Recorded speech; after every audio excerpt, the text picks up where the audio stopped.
இன்று கண்ட அவமானம் வென்று தரும் வெகுமானம். வானமே தாழலாம், தாழ்வதில்லை தன்மானம். மேடு பள்ளம் இல்லாமல் வாழ்வில் என்ன சந்தோஷம். பாறைகள் நீங்கினால் கோடைக்கில்லை சங்கீதம். பொய்மையும் வஞ்சமும் உனது பூர்வீகமே. ரத்தமும் வேர்வையும் எனது ராஜாங்கமே. எனது நடையில் உனது படைகள் போட்டிப்படுவே. அடே நண்பா, உண்மை சொல்வே.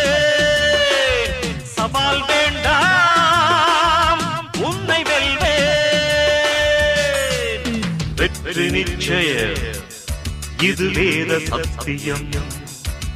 கொள்கை வெல்வதே நான் கொண்ட லட்சியம்.